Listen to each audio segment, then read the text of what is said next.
Louis Ménard, Rêverie d'un païen mystique, le diable au café. Je ne sais pas s'il existe, mais je crois bien l'avoir rencontré au café Procope. Il vient souvent et ne parle à personne. Seulement, quand il y a une conversation animée, il est toujours de ceux qui font le cercle pour écouter. Sa figure n'a rien d'extraordinaire. Il ressemble à tout le monde et je n'aurais pas fait attention à lui si je ne l'avais vu tenant à la main un petit écrit que j'avais publié le matin même. Je suis toujours bien disposé pour quiconque lit mes œuvres, fût-ce l'ennemi du genre humain. Le diable prend souvent les auteurs et les femmes par la vanité. Vous croyez donc au diable? Oh, je crois à tout. Il faut que s'entende sur les termes. Il y a fagot et fagot. Pensant qu'il ne me connaissait pas, je cédais, comme le sultan des mille et une nuits, au désir d'entendre incognito un jugement sur mon compte, et m'asseyant à sa table. Ah ah ah, lui dis-je, voilà une brochure nouvelle, est-ce bon? Bon, je ne pense que vous avez fait de mieux, répliqua-t-il. Il y a quelques idées justes, mais elles sont bien clairsemées. Je fus piqué de cette critique et surtout d'avoir manqué mon but, mais il ne me restait qu'à en prendre mon parti. Vous me connaissez donc, lui dis-je. Il n'eut pas la politesse de faire allusion à ma célébrité. Il répondit simplement Oh, je connais tout le monde. Je cherchai quelque temps une réponse philosophique, puis je lui dis C'est beaucoup trop. Je me contenterai de me connaître moi-même. Oh, vous parlez comme êtes sage, vous n'êtes pas plus avancé que. Ce qui ne vous empêche pas de croire au progrès de l'esprit humain. Moi, mais comment n'y croirais-je pas? Sans être plus habiles que les anciens, nous devons les dépasser, puisqu'à leurs travaux dans chaque science, nous avons ajouté les nôtres. Lui. Et vous regardez la philosophie comme une science. Assurément, elle est même la première de toutes, puisque les autres lui empruntent leurs principes. Elle est aussi la plus certaine, car elle s'appuie à la fois sur des faits, comme les sciences d'observation, et sur des axiomes, comme les sciences de déduction. Les axiomes me suffiraient, même je me contenterais d'un seul. Eh bien, vous avez celui de Descartes, je pense donc je suis. Bon, ben, il n'y a plus qu'à définir je. Or, vous vous plaigniez tout à l'heure de ne pas vous connaître vous-même. Mais vous qui connaissez tout le monde, y compris vous-même apparemment, vous n'avez pas le droit d'être sceptique. Ben, que vous importe ce que je suis, pourvu que je vous réponde. Bon, je ne puis discuter sans savoir au nom de quoi on m'attaque. Vous me connaissez, je ne vous connais pas. La partie n'est pas égale. Prenez une étiquette. Mon cher monsieur, il n'y a dans le monde que des rapports et tout dépend du point de vue. Pour mon père, je suis un fils. Pour mon fils, je suis un père. Pour mon domestique, je suis un maître. Pour le roi, je suis un sujet qui paye l'impôt sans l'avoir voté. Pour mon ennemi, je suis un scélérat. Pour mon ami, je suis un homme avec lequel on ne se gêne pas. Et pour vous qui me faites l'honneur de discuter avec moi, je suis un adversaire. Appelez-moi donc l'adversaire, voilà l'étiquette demandée. Cela ne se dit pas Satan en hébreu. L'hébreu est une langue morte, soyons de notre temps. Vous voyez bien que je n'ai pas le pied fourchu. Les coutumes changent, mais les mœurs ne changent guère, et vous êtes toujours ergoteur. Vous contestez l'axiome de Descartes, je veux le défendre contre vous. Je sais parfaitement qu'il y a en nous plusieurs aspects, mais je n'ai pas besoin de les embrasser tous pour définir le moi. C'est un être pensant. Mais pourquoi dites-vous pas plutôt c'est la pensée de l'être? Votre raison est-elle distincte de la mienne, ou une même lumière éclaire-t-elle les esprits comme une vie unique anime tous les corps? L'intelligence vous est prêtée, pour un temps, comme la force et la jeunesse, comme l'air et le soleil. Prenez-en votre part. Ce qui pense aujourd'hui en vous pensera demain dans d'autres. Rien n'est à vous, et vous n'êtes rien que des formes changeantes et passagères, comme les vagues de l'océan qui ont sur vous l'avantage de ne pas se croire quelque chose. Ainsi, pour vous, l'individu n'existe pas. Il n'y a que le genre humain qui est la nature, se connaissant elle-même la conscience de Dieu. Prononcez pas ce nom, je vous prie. Diable, c'est vrai, j'oubliais votre étiquette, elle m'explique vos répugnances. Non, non, non, non, vous vous trompez. Seulement, je n'aime pas les mots qui ne sont pas clairs. Dites-moi ce que vous entendez par celui-là. Oh, nous ne sommes pas d'accord sur l'homme. Je n'espère guère que ma façon de concevoir Dieu puisse vous satisfaire davantage. Si je vous dis que c'est le créateur de toutes choses, vous soutiendrez peut-être l'éternité du monde.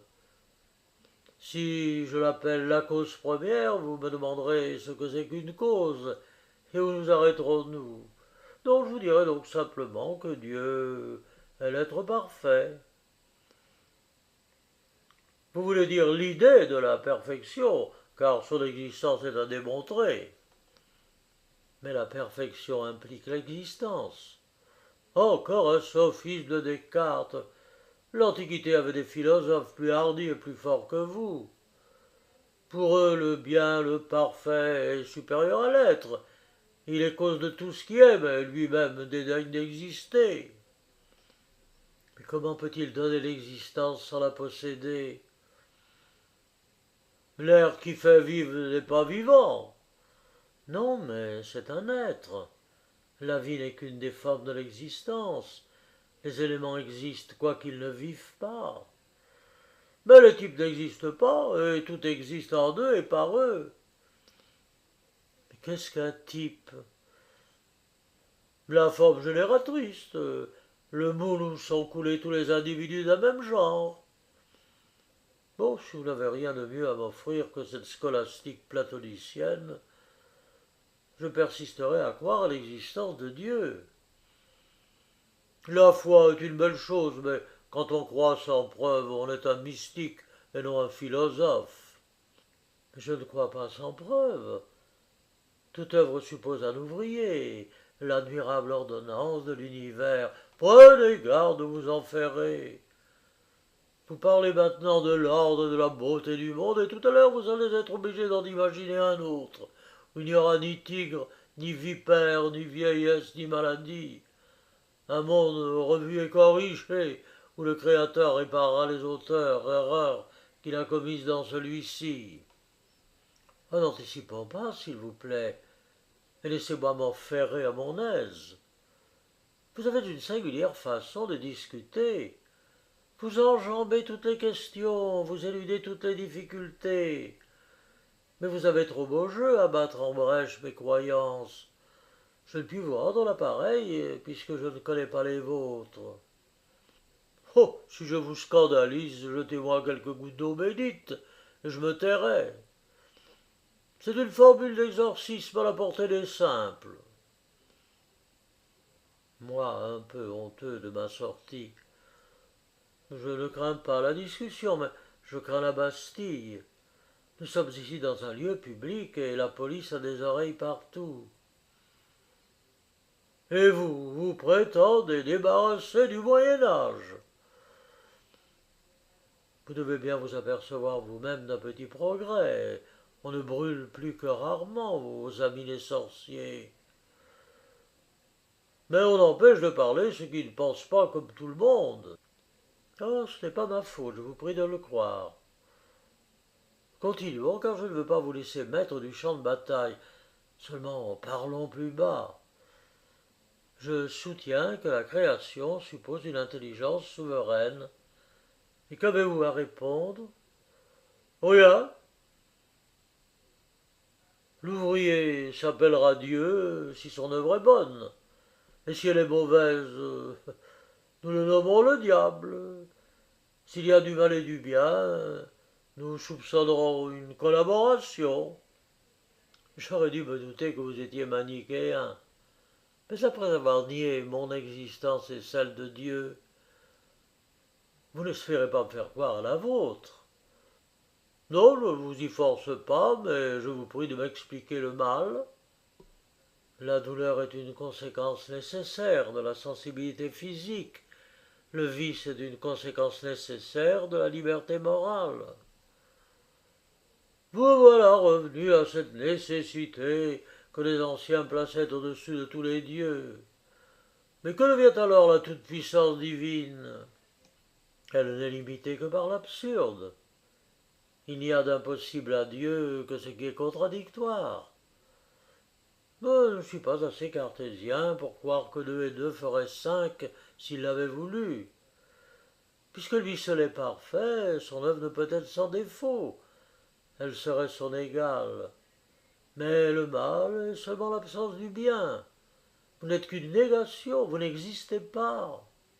Il me semble au contraire que c'est le bien qui n'existe pas et que le mal seul est possible et réel. La vie ne s'entretient que par une série de meurtres, et l'hymne universel est un long cri de douleur de toutes les espèces vivantes qui s'entre-dévorent.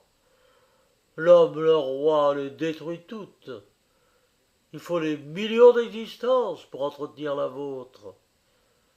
Quand vous ne tuez pas pour manger, vous tuez par passe-temps ou par habitude, et votre empire n'est qu'un immense charnier.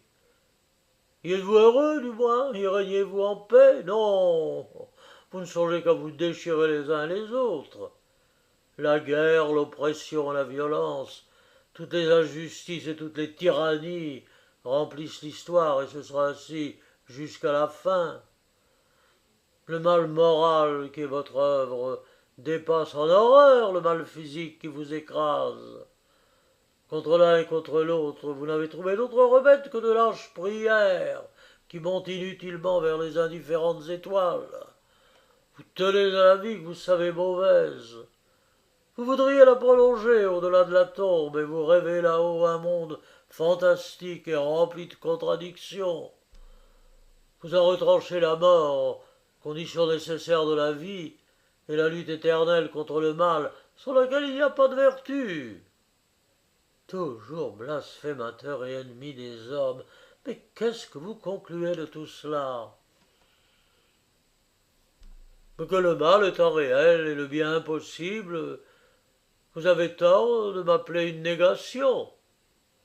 Eh bien, après la description que vous venez de faire du monde, si vous prétendez y avoir travaillé, je ne vous en fais pas mon compliment. Mais je ne vous demande pas de compliment. C'est vous qui m'en demandiez tout à l'heure quand vous m'avez vu en train de lire votre ouvrage. Si vous blessez mon amour-propre, je me vengerai sur le vôtre. Avouez que votre importance a bien diminué depuis le temps où vous luttiez contre les anges et où vous tentiez les saints. Bon, je taquine encore les philosophes, et cela m'amuse bien autant. Vous me rappelez le tyran à la retraite qu'une férule consolait de son sceptre perdu. Vous avez donc la modestie de comparer les philosophes à des enfants? L'enfance à l'avenir. Mais l'avenir est le royaume des chimères. Où est votre dernier château de cartes que je souffle dessus? Oh, ce sera une forteresse contre laquelle s'useront les vieilles griffes du mal. On la nommera le temple de la justice et de la liberté. Nous ne la bâtirons pas dans les nuages. Nous n'imiterons pas nos pères, qui reléguaient au ciel leurs espérances. C'est la terre qui nous est confiée. Nous construirons sur des bases solides. Nous ne pouvons achever notre œuvre, mais nos fils y travailleront après nous. Notre pensée vivra en eux. Et s'il y a une autre immortalité plus active, peut-être nous sera-t-elle donnée par surcroît, car le paradis de nos rêves n'est pas une oisive béatitude. Comme les héros scandinaves, nous ne voulons renaître que pour l'éternité du combat. que notre sang serve d'engrais à la moisson future. Il faut que la guerre se poursuive tant qu'il y aura des tyrans et des esclaves. Et bien heureux ceux qui pourront briser les dernières chaînes et brûler le dernier trône. Vous ne ferez pas même grâce au trône pontifical? Je n'aurais pas cru que vous dussiez regretter celui-là. Est-ce générosité pour un vieil ennemi, ou bien êtes-vous comme les femmes qui aiment mieux ceux qui les battent que ceux qui ne s'occupent pas d'elles? Je n'ai pas dit que je regrettais, mais je crois qu'il pourrait convenir à un représentant de la philosophie sur la terre. Mais je ne veux pas plus des rois philosophes que des autres. Ils ont des successeurs, et Commode me dégoûterait de Marc Aurèle. Mais je ne vous parle pas d'un roi, mais d'une papauté philosophique. Voilà qui est contradictoire et impossible. Pas tant que vous croyez. En Galilée, il y a 1800 ans, quelqu'un annonçait aux déshérités de la terre tout ce que vous leur promettez aujourd'hui. Allez à Rome, vous y verrez son vicaire, le serviteur des serviteurs de Dieu, et il vous fera baiser sa pantoufle. Êtes-vous sûr de ne pas travailler pour une nouvelle aristocratie de cardinaux ou de mandarins? Diable, diable. Oh, je suis là, soyez tranquille. Si quelque futur grand lama de la philosophie veut s'installer dans votre forteresse, vos enfants trouveront pour la démolir le secours de mes vieilles griffes. Heureusement pour vous, je ne suis pas aussi usé que vous voulez bien le dire. Dans plus d'une occasion, vous ne serez pas fâché de me trouver. Est-ce que vous êtes toujours le roi des trésors cachés? Auriez-vous envie de m'emprunter de l'argent? Vous me demanderiez mon âme en échange. Bon, je n'ai pas à vous la demander. Du moment que vous formez un souhait égoïste, vous êtes sujet du diable. S'il accomplit vos vœux, c'est pure largesse de souverain. Eh bien, gardez vos gros sous. Il ne manque pas de pauvres gens qui en ont plus besoin que moi. Je continuerai de philosopher à jeun. Votre serviteur. Oh non, non, je me trompe. Je veux dire adieu. Au revoir, s'il vous plaît. Oh, j'espère bien que nous nous retrouverons. Pourvu que ce ne soit pas dans l'éternité. Oh, vous voudriez bien me faire avouer qu'il y a une vie future, mais vous n'obtiendrez pas de moi une affirmation. Cherchez-moi, je suis l'adversaire. Mon rôle est de contredire. Chaque fois que vous croirez tenir une solution, je serai là pour y jeter du noir. Je vous empêcherai bien de vous endormir dans la certitude qui est l'inertie de l'intelligence. Cherchez toujours, je viendrai vous secouer de temps en temps. La vérité est une asymptote. Pour vous en rapprocher, vous avez besoin de moi. Il ne faut pas médire du vieux serpent. Vous lui devez de la science du bien et du mal, et sans la chute, il n'y aurait pas de rédemption. Oui, mais le mal que vous faites tourne au bien. Mais on dit que c'est malgré vous. Oh, croyez-le si vous voulez, et cela vous dispensera de la reconnaissance en vous laissant jouir du bienfait. Ne faut-il pas que le diable soit toujours bafoué à la fin de la pièce? Heureusement, je suis habitué depuis longtemps à ce rôle-là.